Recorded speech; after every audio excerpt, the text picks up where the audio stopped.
ಇನ್ನು ಮುಂದೆ ನಿಮ್ಮ ನೆಚ್ಚಿನ ಧಾರಾವಾಹಿಗಳ ಫುಲ್ ಎಪಿಸೋಡ್ಗಳು ಸನ್ ನೆಕ್ಸ್ಟ್ ಆಪ್ನಲ್ಲಿ ಮಾತ್ರ. ಹೇಳಿ ಬಾಲರಾಜ್, ಕೆಲಸ ಹೇಗ್ ನಡೀತಿದೆ? ಹೊಸ ವರ್ಕರ್ಸ್ ಜಾಯಿನ್ ಆಗ್ತಾರೆ ಅಂತ ಹೇಳಿದ್ರಿ, ಆದ್ರ? ಜಾಯಿನ್ ಆಗಿದ್ದಾರೆ ಮೇಡಮ್.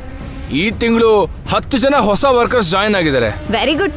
ಇನ್ನು ಜಾಸ್ತಿ ಅಡ್ವರ್ಟೈಸ್ಮೆಂಟ್ ಕೊಡಿ, ಪೇಪರ್ ಅಲ್ಲಿ ಕೂಡ ಆಡ್ ಹಾಕ್ಸಿ. ಪ್ರೊಡಕ್ಷನ್ ಜಾಸ್ತಿ ಆಗತ್ತೆ, ನಮ್ಗೆ ತುಂಬಾ ಜನ ವರ್ಕರ್ಸ್ ಬೇಕಾಗ್ತಾರೆ. ಪ್ರೊಡಕ್ಷನ್ ಜಾಸ್ತಿ ಆಗತ್ತೆ ಮೇಡಮ್. ಆ ವಿಷಯ ಹೇಳ್ಬೇಕಂತಾನೆ ನಿಮ್ಮನ್ನ ನಾನು ಇಲ್ಲಿ ಕರ್ಸಿದ್ದು.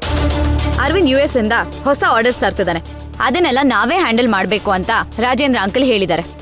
ಹೌದಾ ಮೇಡಮ್? ಕಂಗ್ರ್ಯಾಚುಲೇಷನ್ಸ್. ಅವ್ರಿಗೆ ನಿಮ್ಮೇಲೆ ಬಹಳ ನಂಬಿಕೆ. ಐ ನೋ, ಆ ನಂಬಿಕೆಗೋಸ್ಕರ ತಾನೆ ನಾನು ಇಷ್ಟೆಲ್ಲ ಜವಾಬ್ದಾರಿ ತಗೊಂಡ್ ಕೆಲಸ ಮಾಡ್ತಿರೋದು.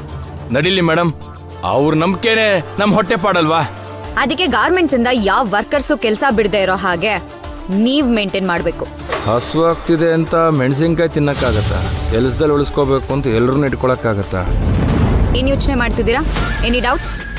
ಏನಿಲ್ಲ ಮೇಡಮ್, ನೀವು ಹೇಳಿದ್ರ ಬಗ್ಗೆನೇ ಯೋಚನೆ ಮಾಡ್ತಿದ್ದೆ. ನಾವೇನ್ ವರಿ ಮಾಡ್ಕೋಬೇಕಾಗಿಲ್ಲ. ಇಲ್ಲಿ ಕೆಲ್ಸಕ್ಕೆ ಸೇರಿರೋರೆಲ್ಲ ಹಳ್ಳಿಲಿ ಗಂಜಿ ಕುಡಿತಾ ಇದ್ದವರು ಇಲ್ಲಿ ಕೆಲ್ಸಕ್ಕೆ ಸೇರಿದ್ಮೇಲೆ 4 ಕಾಸು ಮಾಡ್ತಿದ್ದಾರೆ. ಕಂಪ್ನಿ ಬಿಟ್ಟು ಹೋದ್ರೆ ಅವ್ರಿಗೆ ನಾಳೆಯಿಂದ ಅದು ಇರೋದಿಲ್ಲ, ನಾಳೆಯಿಂದ ಭಿಕ್ಷೆ ಬೇಡಬೇಕಾಗತ್ತೆ.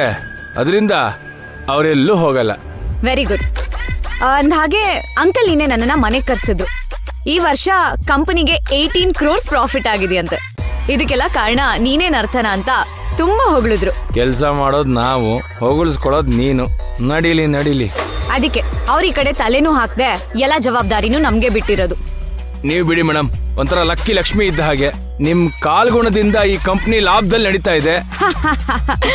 ಇದಕ್ಕೆಲ್ಲ ಬರೀ ಕಾಲ್ಗುಣ ಮಾತ್ರ ಅಲ್ಲ, ಜಾಣ್ತನಾನೂ ಇರ್ಬೇಕು.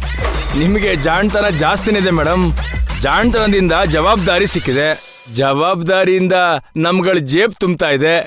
ನೀವು CEO ಆದ್ಮೇಲಂತೂ ನಮ್ ಹೆಂಡತಿ ಮಕ್ಕಳು ಕಾರು ಒಡವೆ ನೋಡೋ ಹಾಗಾಯ್ತು.